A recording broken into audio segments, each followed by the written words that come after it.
কঙ্কতিকা মানে চিরুনি। তারপরে 2 কি আছে? অকস্মাৎ। 2 নম্বরে কি আছে? অকস্মাৎ।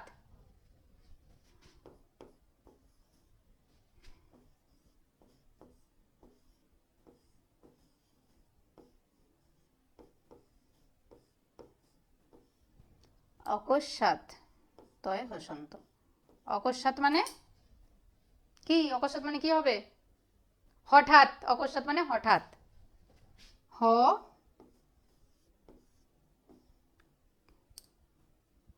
ঠয়াকার তো হঠাৎ। তাহলে অকস্মাৎ মানে হঠাৎ। তারপরে কি আছে দেখো?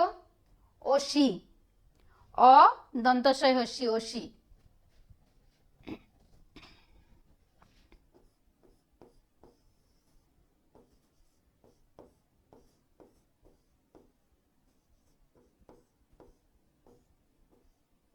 অসি মানে তরবারি।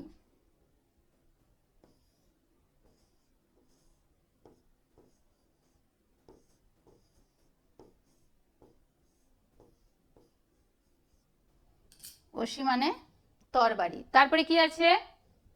নিধি। দন্তন্বয় হস্যি, ধয় হস্যি, নিধি।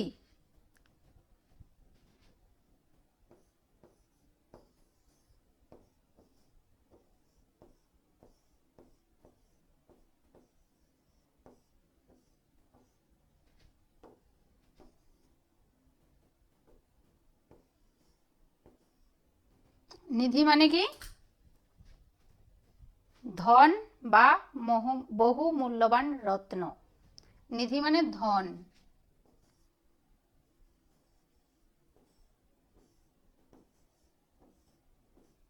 ধন। তারপরে কি আছে? বৃংহনম। বৃংহনম। নিধি মানে ধন, তারপরে বৃংহনম।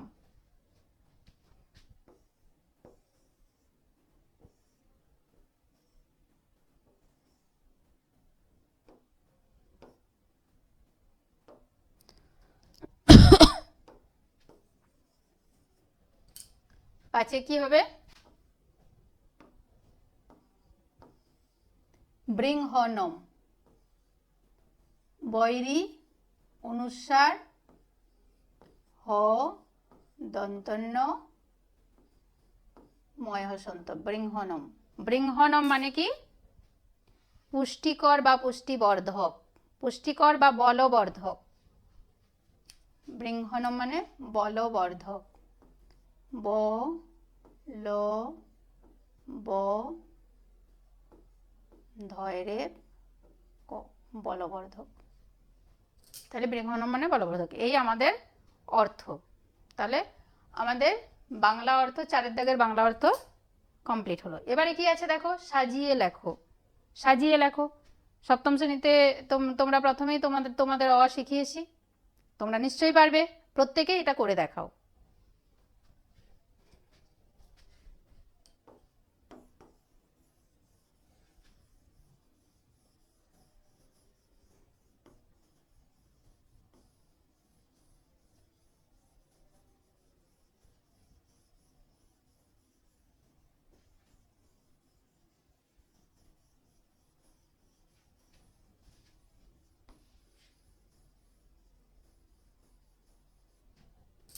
তারপরে কি আছে দেখো? সাজিয়ে লেখো। সাজিয়ে লেখো কি হবে? প্রত্যেকেই করো।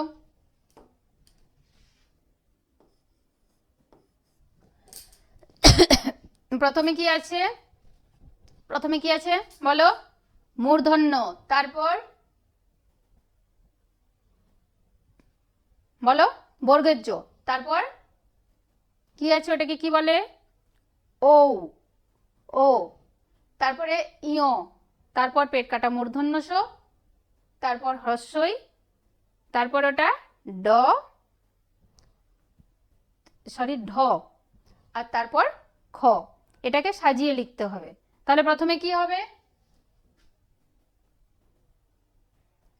প্রথমে হবে হ্রস্বই।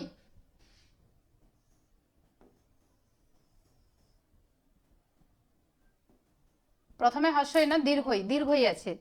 তাহলে প্রথমে হবে দীর্ঘই। তারপরে কি হবে? অ আ হ্রস্ব দীর্ঘই হয়ে গেল। তারপরে দেখো হস্য দীর্ঘ রি এর মধ্যে আছে কিনা, হস্য দীর্ঘ রি লি নেই, এ ওই ও ও আছে, তাহলে ও আছে, তাহলে কি হবে ও হবে, তারপরে ও হবে, তারপরে কি হবে, তাহলে অ আ হস্য দীর্ঘ রি লি এ ওই ও ও, তারপরে দেখো কি আছে ক খ, খ আছে, তাহলে তারপরে কি হবে খ হবে, খ, ক খ গ ঘ উ চ ছ বর্গের জ, তারপর বর্গের জ হবে চ ছ বর্গের জ,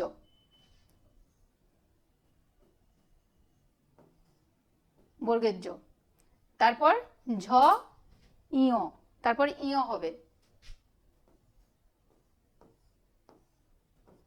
তারপর ট ঠ ড ঢ, তারপর মূর্ধন্য ট ঠ ড ঢ মূর্ধন্য।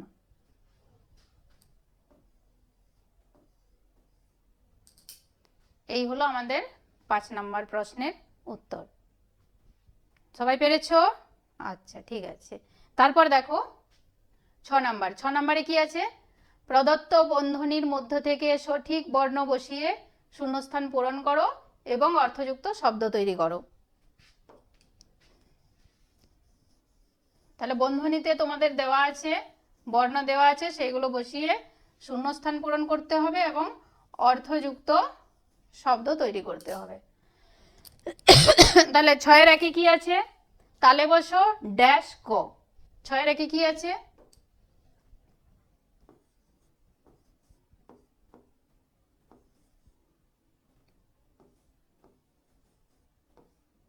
তালে বসো ড্যাশ ক। তাহলে এখানে বন্ধনীতে কি আছে দেখো, বন্ধনীতে কি হবে, প দন্তন হ অন্তস্থ অ অন্তস্থ জ তালে বসো আর রয় হস্যি আছে, তাহলে কি হবে, কি হবে বলো, তালেব বসো, হ্যাঁ শশক, তালেব বসো, তালেব বসো ক শশক। 2 নম্বরে কি আছে,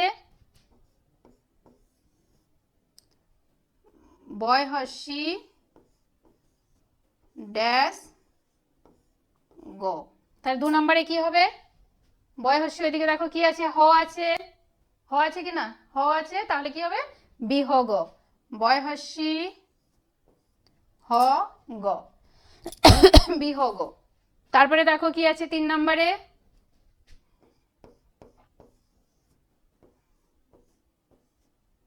দন্তন্বয়ী ড্যাশ তয় হস্যি, তাহলে এটা কি হবে, দন্তন্বয়ী ড্যাশ দিয়ে তয় হস্যি কি হবে প, ঠিক আছে নৃপতি, দন্তন্বয়ী প তয় হস্যি নৃপতি। তারপরে দেখো 4-এর দাগে কি আছে,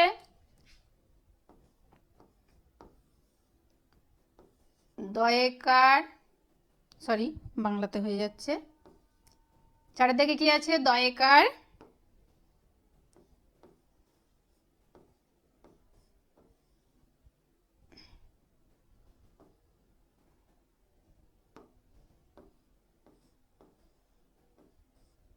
দয়েকার বয়াকার ড্যাশ, তাই কি হবে দয়েকার বয়াকার কি হবে দেবায়, দয়েকার বয়াকার অন্তস্থ অ।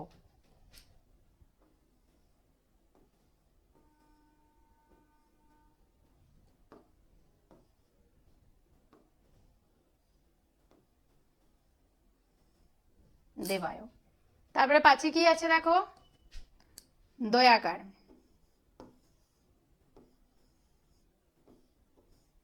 ড্যাশ ব বিসর্গ, তাহলে কি হবে দন্তন্য আছে দানব। তারপরে কি আছে দেখো 6-এ গয়াকার ড্যাশ ক,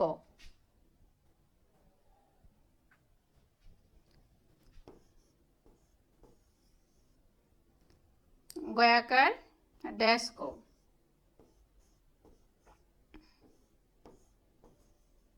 তাহলে এখানে আমরা কি করব গয়াকার অন্তস্থ অ ক। আবার দেখো এই যে দেবায় দয়াকার বয়াকার অন্তস্থ আমি করলাম, এটাও হবে। আর একটা হবে এই যে রয় হস্যিটা থেকে গেল, এটাও দয়াকার বয়াকার রয় হস্যি বিসর্গ হবে। এটা আর একটা করা যায়।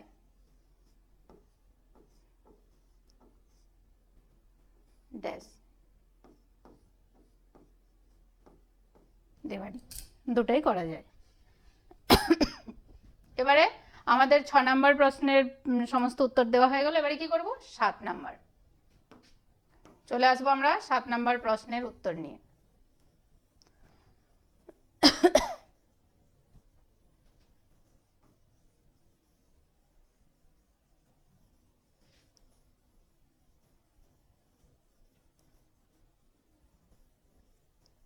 কি বলেছে, বচন নির্ণয় করো, বচন নির্ণয় করতে বলেছে। আমরা তাহলে পড়েছি বচন কাকে বলে, এক বচন দ্বিবচন বহুবচন, আমরা সবই সংখ্যা কারক আদি বোধয়িত্রী বিভক্তি, এটা হচ্ছে বিভক্তি। আর বচন সংখ্যা বোঝায়, তাহলে বচন হচ্ছে এক বচন দ্বিবচন বহুবচন, মানে একটি বোঝালে এক বচন, দুটি বোঝালে দ্বিবচন, মানে সংখ্যা, কোনো শব্দের সংখ্যা বোঝালে সেটা হচ্ছে বচন। তাহলে বচন আমরা বের করব, মধু, মধুটা কি, মধু এক বচন।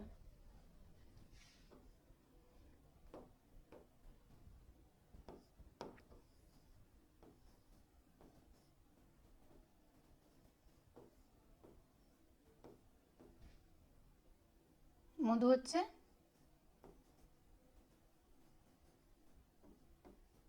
এক বচন। তারপরে কি আছে, লতা,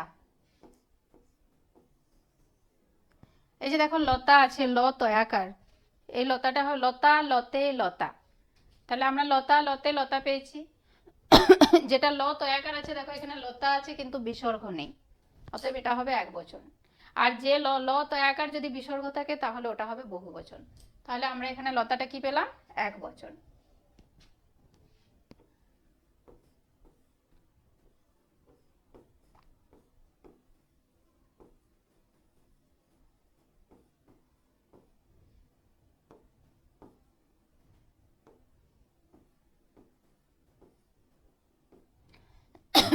এক বচন। এবারে সাধু, সাধু শব্দরূপটা আমরা কি জানি, সাধু সাধু সাধব, কিন্তু এখানে দেখো সাধু দন্তস্বয়াকার ধয় হস্য উ আছে, সাধু। আর সাধু আরেকটা যে সাধু হয় দ্বিবচনের রূপে যে সাধু হয়, সেটা দন্তস্বয়াকার ধয় দীর্ঘ উ হবে। তাই এটা এই সাধুটা কি, দন্তস্বয়াকার ধয় হস্য সাধু, হ্যাঁ ঠিক বলেছে, এটা হবে এক বচন।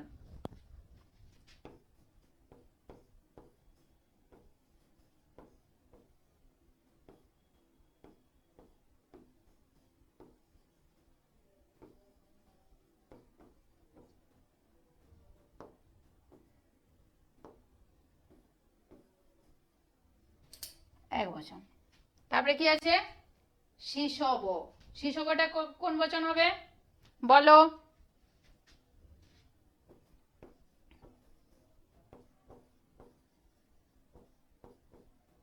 সরি বাংলাতে হয়ে যাচ্ছে,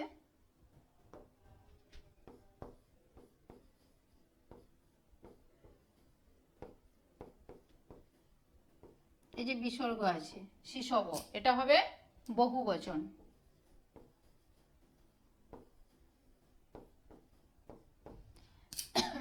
তারপরে আছে দেব্য,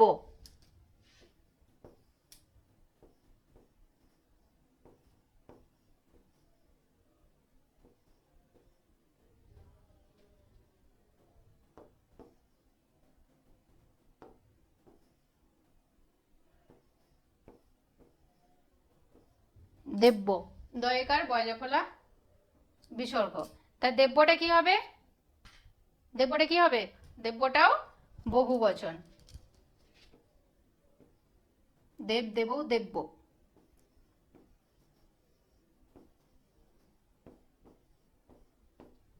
বহু বচন। তারপরে কি আছে, তারপরে কি আছে তা বলো, নয়নে, নয়নে, তাহলে নয়নটা কিসের মতো হচ্ছে,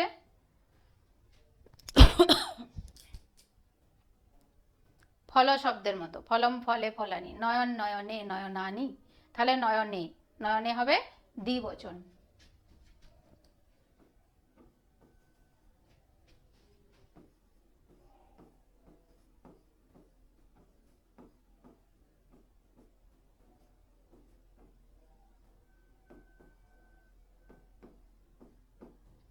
নয়নে হবে দ্বিবচন। তাহলে এই হলো 7 নাম্বার প্রশ্নের অ্যান্সার। এবারে আমরা চলে যাব 8 নাম্বার প্রশ্নের অ্যান্সারে।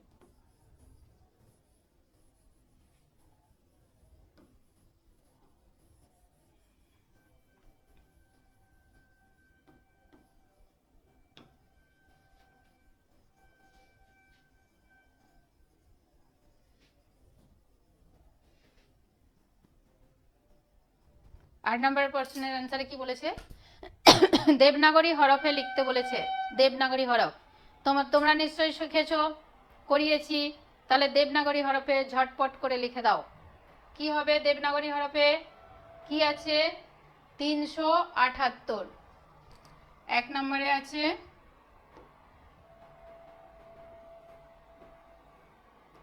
378। তা 378টা দেবনাগরী হরফে আমরা দেখেছি। দেবনাগরী হরফে 3, 8 আর 3, 7 আর 8 লিখতে হবে। লিখে দাও। কি হবে?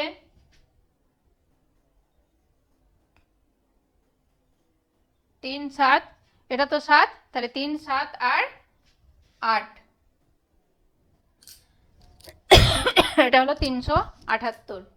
তারপরে কি আছে? 892।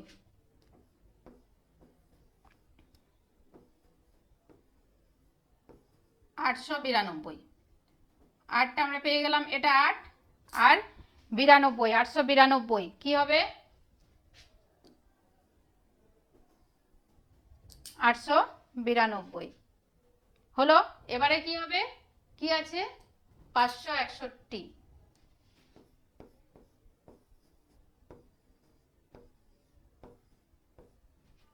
তাহলে 561 কি হবে? 5 কি? 5 আমরা কেমন শিখেছি? 4-এর মতো। তাহলে 561, 6 উল্টা 3 এর মতো, আর 1 আমরা জানি এরকম 561।